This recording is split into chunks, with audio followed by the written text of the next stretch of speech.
5 सितंबर शिक्षक दिवस अवसर पर भारत के प्रथम शिक्षक और शिक्षिका राष्ट्रपिता ज्योतिबा फुले जी और राष्ट्रमाता सावित्रीबाई फुले जी को सादर प्रणाम और सत सत नमन। आज देश भर में शिक्षक दिवस मनाया जा रहा है। शिक्षक दिवस पर पूर्व राष्ट्रपति डॉक्टर सर्वपल्ली राधाकृष्णन के जन्म दिवस पर 5 सितंबर को हर साल मनाया जाता है। लेकिन एक और ऐसी शख्सियत है जिन्होंने महिलाओं के लिए शिक्षा के द्वार खोले थे। अफसोस कि उनके नाम पर कोई दिवस नहीं मनाया जाता। हम बात कर रहे हैं सावित्रीबाई फुले की। कवित्री, अध्यापिका और समाज सेविका के रूप में विख्यात सावित्रीबाई फुले ने 1848 में लड़कियों के लिए पहला स्कूल खोला था। 9 साल की अल्पायु में शादी होने के बावजूद उन्हें पढ़ने में अपने पति ज्योतिबा फुले का पूरा सहयोग मिला। ज्योतिबा फुले ने सावित्रीबाई फुले को शिक्षा के लिए परिवार और समाज की बंदिशों और तानों की परवाह नहीं की।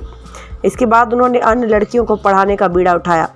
उस दौर में लड़कियों का पढ़ना अभिशाप माना जाता था, लेकिन सावित्रीबाई फुले और ज्योतिबा फुले शिक्षित समाज देखना चाहते थे। सावित्रीबाई फुले और ज्योतिबा फुले ने 1 जनवरी 1848 से 15 मार्च 1852 तक बगैर किसी की आर्थिक मदद और सहारे के लड़कियों के लिए 18 विद्यालय खोल गए। ऐसा नहीं कि उस वक्त लोग पढ़ते नहीं थे। उस वक्त शिक्षा का हक केवल उच्च जाति के पुरुषों को ही था। दलित और महिलाओं को शिक्षा ग्रहण करना पाप माना जाता था। सावित्रीबाई शुरू से ही पढ़ना चाहती थी। एक बार उनके पिता ने उन्हें कोई किताब के पन्ने पलटते देख लिया तो किताब छीनकर खिड़की से बाहर फेंक दी। सावित्रीबाई की पढ़ने की इच्छा मायके में पूरी नहीं हुई, लेकिन ससुराल में पति का सहयोग मिला और दोनों ने मिलकर लड़कियों और दलितों के लिए शिक्षा के द्वार खोल डाले। 3 जनवरी 1831 को महाराष्ट्र के सतारा जिले के नायगांव नामक छोटे से गांव में जन्मी सावित्रीबाई फुले की शादी 9 साल की उम्र में ज्योतिबा फुले से हो गई थी। शादी के बाद उन्हें पढ़ने का मौका मिला। उस वक्त समाज शिक्षा, छुआछूत, सती प्रथा, बाल विवाह तथा विधवा विवाह जैसी कुरीतियों से पूरी तरह जकड़ा हुआ था। ज्योतिबा और सावित्रीबाई ने जब स्कूल खोलने का सोचा तो उन्हें कई तरह से तंग किया गया था। उनके ऊपर कूड़ा फेंका गया, धमकी दी गई, लेकिन दोनों अपने लक्ष्य पर अडिग रहे और लड़कियों के लिए 18 स्कूल खोल डाले।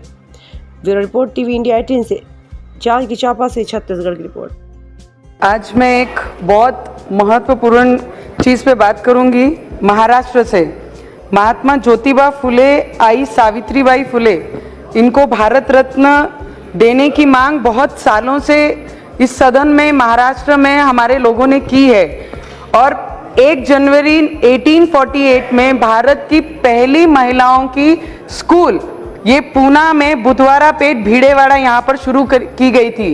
पर आज अगर वहाँ पर जाके हम परिस्थिति देखते हैं कि महिलाओं की स्कूल सबसे पहली जहाँ पे शिक्षण की शुरुआत महिलाओं की हुई है, तो उसकी परिस्थिति जब हमने जाके वहाँ पर देखी तो खंडर में स्कूल है कि स्कूल में खंडर है, ये समझ में नहीं आ रहा है। और वो स्कूल की परिस्थिति आज इतनी खराब है कि मैं आपसे मांग करती हूँ स्कूल की सुधारना करके उसे राष्ट्रीय स्मारक का घोषणा करना चाहिए, क्योंकि आई सावित्रीबाई फुले ये हमारी प्रेरणा स्थान है और महिलाओं की शिक्षण की शुरुआत उन्होंने 1848 में की है, तो वो हमें उनके लिए कुछ ना कुछ करना चाहिए। महोदय सिर्फ 2 ही मिनट, अध्यक्ष जी प्लीज।